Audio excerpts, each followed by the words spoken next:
एक बार की बात है, बादशाह अकबर अपने दरबारियों के साथ शिकार के लिए जंगल निकल गए। वे शिकार खेलते खेलते अपने राजमहल से बहुत आगे निकल गए।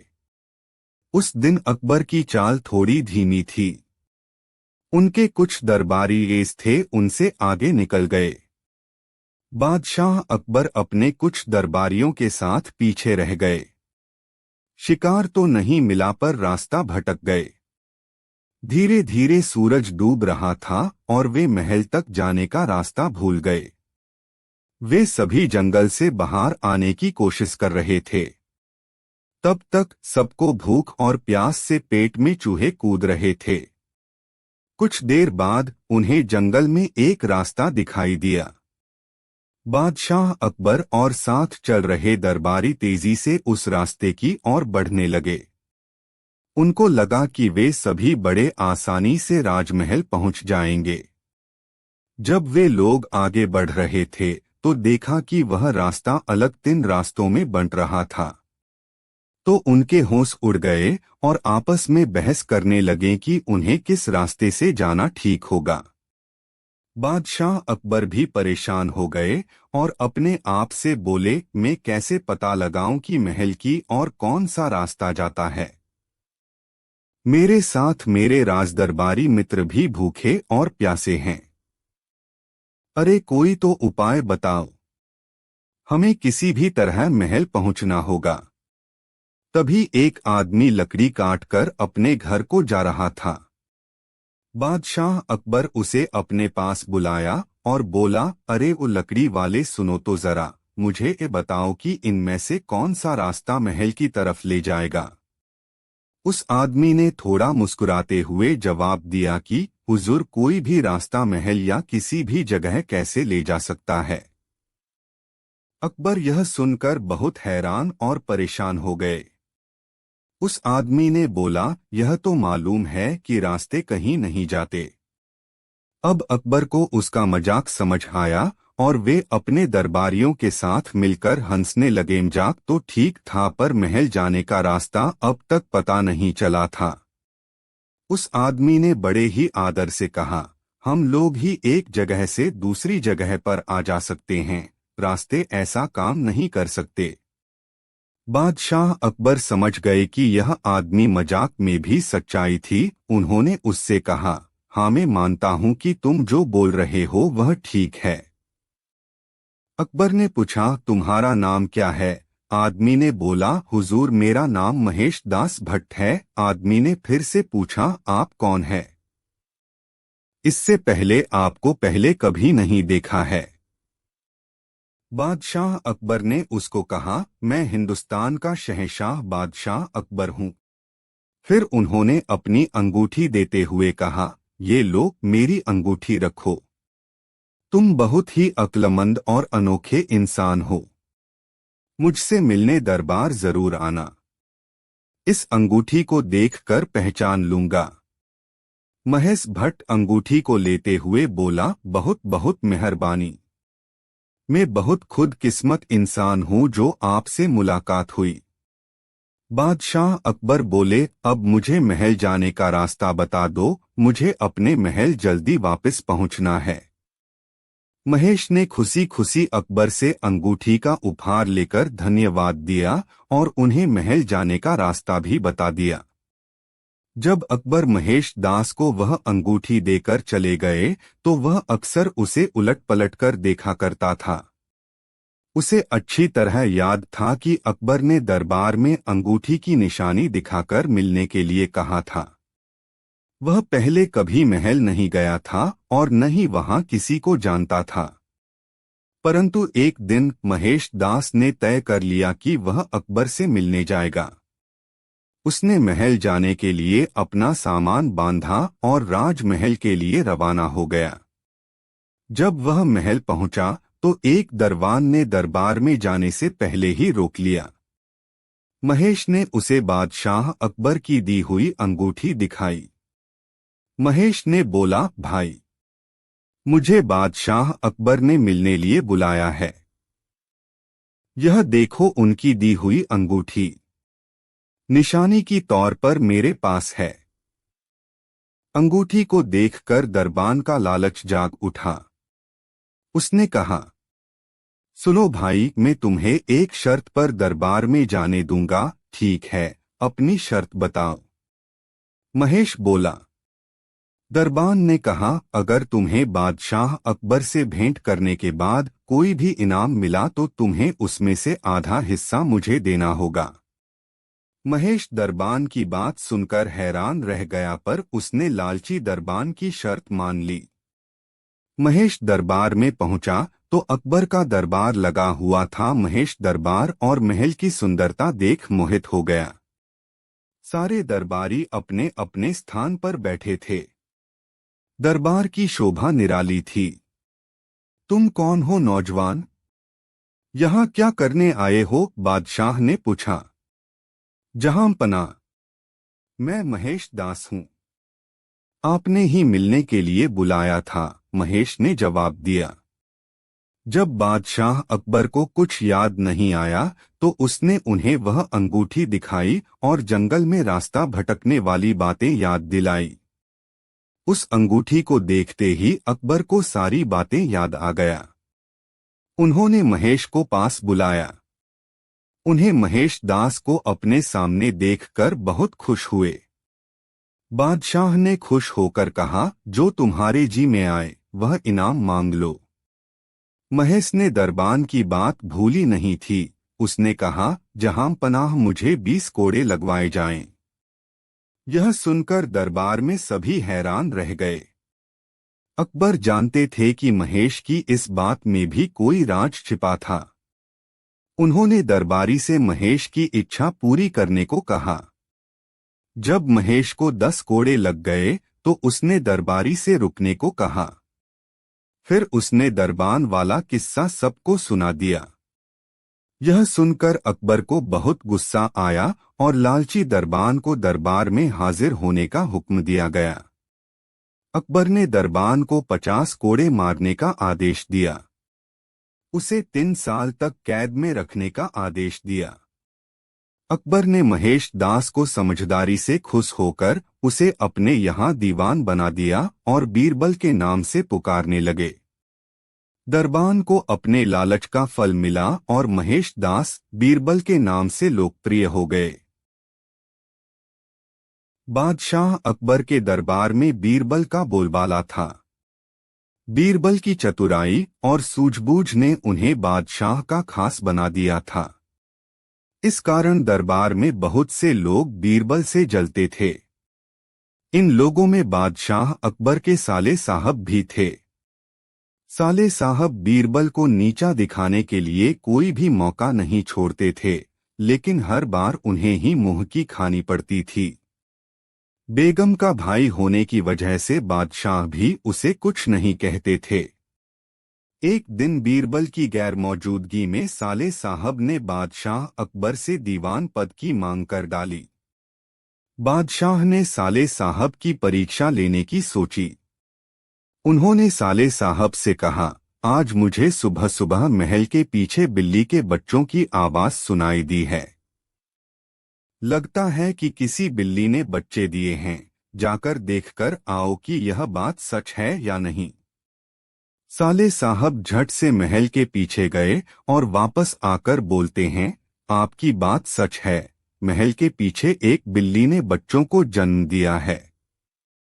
बादशाह ने कहा, अच्छा, जरा यह बताओ कि बिल्ली ने कितने बच्चों को जन्म दिया है। साले साहब ने जवाब में कहा, यह तो मुझे नहीं पता, मैं अभी पता करके आता हूँ महाराज। इतना कहकर वो फिर से महल के पीछे गए और वापस आकर कहते हैं, महाराज, बिल्ली 5 बच्चों की मां बनी है। बादशाह अकबर ने पूछा, अच्छा, जरा यह बताओ कि उन 5 बच्चों में से कितनी मादा हैं और कितने नर हैं। साले साहब ने जवाब में कहा, मैंने यह तो देखा ही नहीं, मैं अभी देखकर आता हूँ। इतना कहकर वो फिर से महल के पीछे जाते हैं और थोड़ी देर बाद आकर कहते हैं, महाराज, बिल्ली के 5 बच्चों में से 3 नर हैं और 2 मादा हैं। बादशाह अकबर ने अपने साले साहब से फिर से एक सवाल पूछा, बिल्ली के नर बच्चे किस रंग के हैं? सवाल के जवाब में साले साहब ने कहा, मैं अभी देखकर आता हूँ। बादशाह अकबर ने कहा, रहने दो, बैठ जाओ। इतने में बीरबल राज दरबार में पहुंच चुके थे। बादशाह ने बीरबल से कहा, बीरबल, महल के पीछे बिल्ली ने बच्चों को जन्म दिया है, जरा देखकर आओ कि क्या यह बात सही है। बीरबल ने कहा, मैं अभी देखकर आता हूँ महाराज। ऐसा कहकर वह महल के पीछे देखने के लिए चले गए। वापस लौटकर बीरबल ने बादशाह अकबर को बताया, महाराज, बिल्ली ने बच्चों को जन्म दिया है। बादशाह ने बीरबल से पूछा, बिल्ली कितने बच्चों की मां बनी है? बीरबल ने तुरंत जवाब दिया, महाराज, 5 बच्चों की। बादशाह ने फिर से सवाल किया, बिल्ली के बच्चों में से कितनी मादा हैं और कितने नर हैं? बीरबल ने तुरंत जवाब दिया, महाराज, 3 नर और 2 मादा। बादशाह अकबर ने एक बार फिर से बीरबल से सवाल किया, बिल्ली के नर बच्चे किस रंग के हैं? बीरबल ने तुरंत जवाब दिया, महाराज, 2 नर बच्चों का रंग काला और एक का बादामी है। अब महाराज ने पास बैठे अपने साले साहब की तरफ देखा और पूछा, तुम्हारा इस बारे में क्या कहना है? साले साहब शर्मिंदगी से सिर झुकाए बैठे रहे और कुछ न कह सके। कहानी से सीख। इस कहानी से हमें यह सीख मिलती है कि हमें किसी की सफलता से जलना नहीं चाहिए। एक बार की बात है, बादशाह अकबर के दरबार में उनसे नौकरी मांगने की फरियाद लेकर एक व्यक्ति पहुंचा। उसकी कुछ देर बातें सुनने और बुद्धि की परीक्षा लेने के बाद बादशाह ने उसे चुंगी यानी टैक्स वसूलने वाला अधिकारी बना दिया। बीरबल भी उस दरबार में मौजूद थे। उन्होंने उसे कुछ देर ध्यान से देखने के बाद कहा कि बादशाह, यह व्यक्ति ज्यादा ही चालाक लग रहा है। यह जल्द ही कुछ न कुछ बेईमानी जरूर करेगा। होते होते कुछ समय गुजरा और तब तक उस व्यक्ति ने टैक्स वसूलने का काम पूरी तरह संभाल लिया था। एक दिन बादशाह अकबर के पास 1-2 व्यक्ति उस अधिकारी की शिकायत लेकर आए। शिकायतें मामूली थीं, इसलिए उन पर ज्यादा किसी ने ध्यान नहीं दिया। उसके बाद रिश्वत लेने और जनता को परेशान करने के आरोप भी उस अधिकारी पर लगने लगे। इतनी शिकायतें आने पर बादशाह ने सोचा कि इसका तबादला ऐसी जगह कर देता हूं जहां इसे बेईमानी करने का मौका ही न मिल पाए। इतना सोचते ही बादशाह ने फैसला किया कि उसे अस्तबल का मुंशी बनाया जाएगा। फिर अकबर ने मन में कहा कि अब घोड़ों की लीद उठवाने के काम में ये क्या ही बेईमानी कर पाएगा। वहां मुंशी के पद पर पहुंचते ही उस व्यक्ति ने फिर रिश्वत लेना शुरू कर दिया। उसने सीधे घोड़े की देखभाल करने वालों से कह दिया कि तुम लोग घोड़ों को कम दाना पानी खिलाते हो। इसका पता बादशाह को चला है, इसलिए मुझे लीद को तोलने के लिए भेजा है। अब अगर लीद का वजन कम हुआ तो सबकी शिकायत बादशाह से कर दूंगा। इस तरह से उस मुंशी से परेशान होकर हर घोड़े के हिसाब से उसे 1 रुपये लोगों ने देना शुरू कर दिया। यह बात भी कुछ समय बाद अकबर तक पहुंच गई। उन्होंने मुंशी को सीधे यमुना की लहरें गिनने का कार्य सौंप दिया। फिर बादशाह के मन में हुआ कि अब यहाँ तो यह कोई बेईमानी कर ही नहीं पाएगा। कुछ ही दिनों में जैसे ही वो व्यक्ति यमुना किनारे पहुंचा तो वहां भी उसने अपना दिमाग दौड़ा लिया। वो नाव से सवारी करने वालों को रोक रोक कर कहता कि मैं लहरें गिन रहा हूं, ऐसे में तुम लोग यहां से नहीं निकल सकते हो। इसी जगह पर 2-3 दिन तक रुकना होगा। रोज रोज ऐसी बातें सुनकर नाव चलाने वालों ने अपने कार्य को जारी रखने के लिए उसे 10-10 रुपए की रिश्वत देना शुरू कर दिया। अब यमुना किनारे भी वो व्यक्ति खूब बेईमानी कर रहा था। 1-2 महीने में यह बात भी बादशाह तक पहुंच गई। तभी अकबर ने एक लिखा हुआ आदेश भिजवाया, नाव को रोको मत, जाने दो। वो व्यक्ति चतुर था, उसने बादशाह के आदेश वाले पत्र को नावों को रोको मत जाने दो कर दिया था। इस थोड़ी हेरफेर के बाद उसने अकबर का आदेश वहां टंगवा दिया। आखिर में उससे परेशान होकर बादशाह ने उसे नौकरी से ही निकाल दिया। तभी बादशाह को बीरबल की बात याद आ गई कि ये आदमी बेईमानी जरूर करेगा। तब उनके मन में हुआ कि मुझे उसे पहली गलती में ही कठोर दंड देना चाहिए था। कहानी से सीख।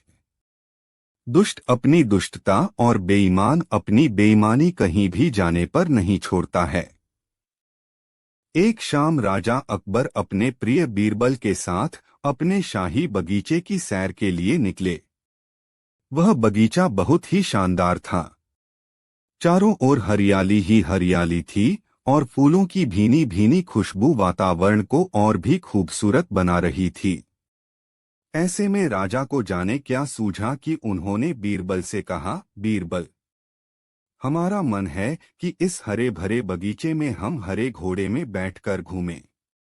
इसलिए मैं तुम्हें आदेश देता हूं कि तुम 7 दिनों के अंदर हमारे लिए एक हरे घोड़े का इंतजाम करो। वहीं अगर तुम इस आदेश को पूरा करने में असफल रहते हो तो तुम कभी भी मुझे अपनी शक्ल न दिखाना। इस बात से राजा व बीरबल दोनों वाकिफ थे कि आज तक दुनिया में हरे रंग का घोड़ा नहीं हुआ है। फिर भी राजा चाहते थे कि बीरबल किसी बात में अपनी हार स्वीकार करें। इसी कारण उन्होंने बीरबल को ऐसा आदेश दिया। मगर बीरबल भी बहुत चालाक थे। वो भली भांति जानते थे कि राजा उनसे क्या चाहते हैं। इसलिए वो भी घोड़ा ढूंढने का बहाना बनाकर 7 दिनों तक इधर-उधर घूमते रहे।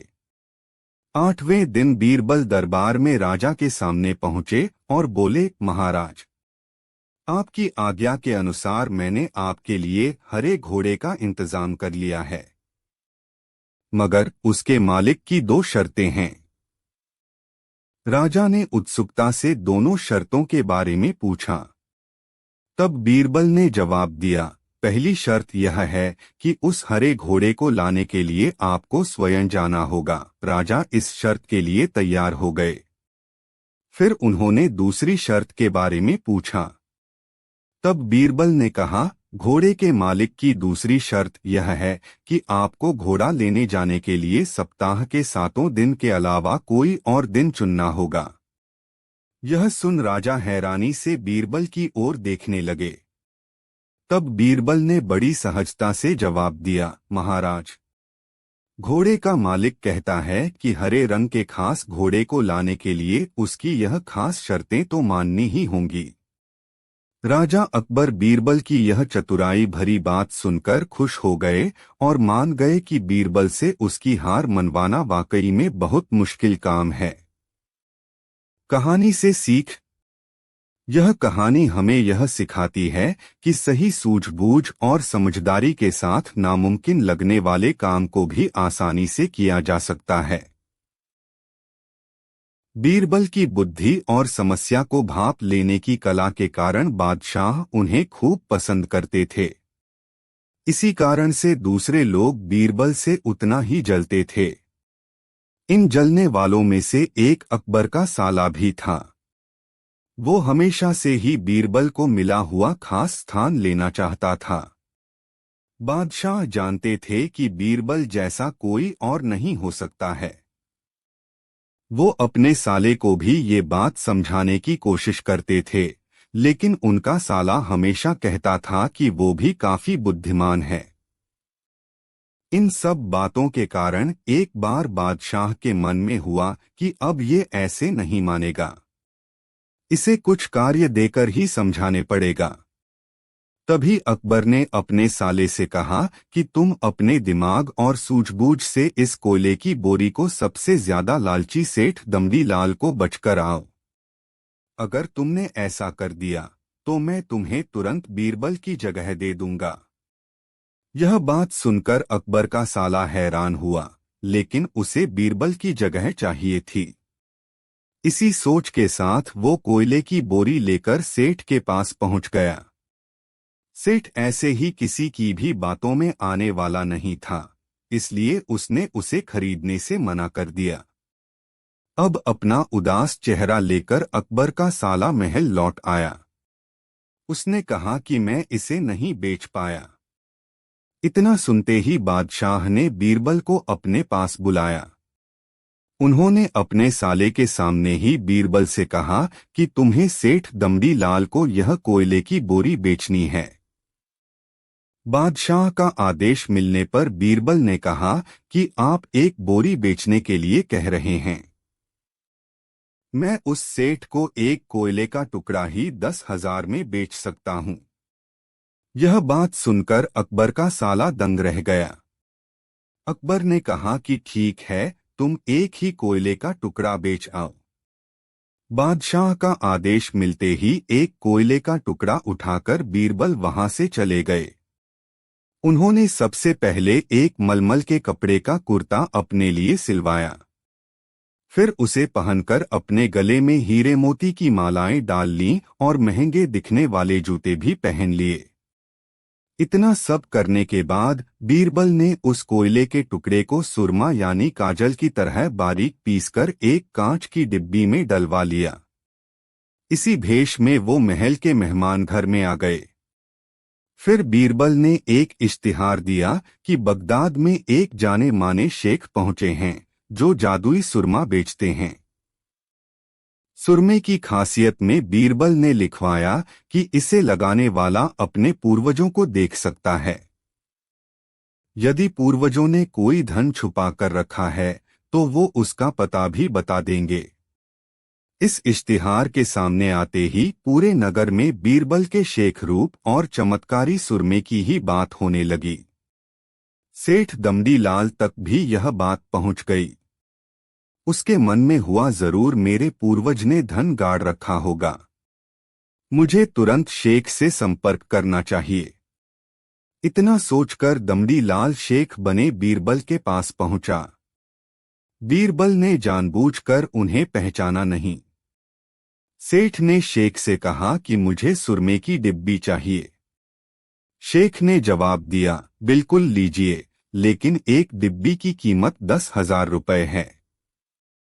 सेठ काफी चालाक था। उसने शेख से कहा कि मैं पहले सुरमा आंखों पर लगाना चाहता हूं, उसके बाद पूर्वजों के दिखने पर ही मैं 10,000 रुपए दूंगा। शेख बने बीरबल ने कहा कि ठीक है, आपको ऐसा करने की इजाजत है। बस आपको सुरमे की जांच करने के लिए चौराहे पर चलना होगा। चमत्कारी सुरमे का करिश्मा देखने के लिए वहां लोगों की भीड़ लग गई। तब बीरबल बने शेख जोर जोर से कहने लगे कि इस चमत्कारी सुरमे को सेठ जी लगाएंगे। अगर ये सेठ अपने माता पिता की ही औलाद हैं तो इन्हें सुरमा लगाते ही तुरंत पूर्वज नजर आ जाएंगे। पूर्वज नहीं दिखे तो मतलब यह होगा कि वो अपने माता पिता की औलाद नहीं हैं। असली औलादों को ही यह सुरमा लगाने पर अपने पूर्वज नजर आते हैं। यह सब कहने के बाद शेख ने सेठ के आंखों पर सुरमा लगा दिया और कहा कि आंखें बंद कर लो। सेठ ने आंखें बंद तो की लेकिन उन्हें कोई भी नहीं दिखा। अब सेठ के मन में हुआ कि मैंने कह दिया कि मुझे कोई नहीं दिखा तो भारी अपमान हो जाएगा।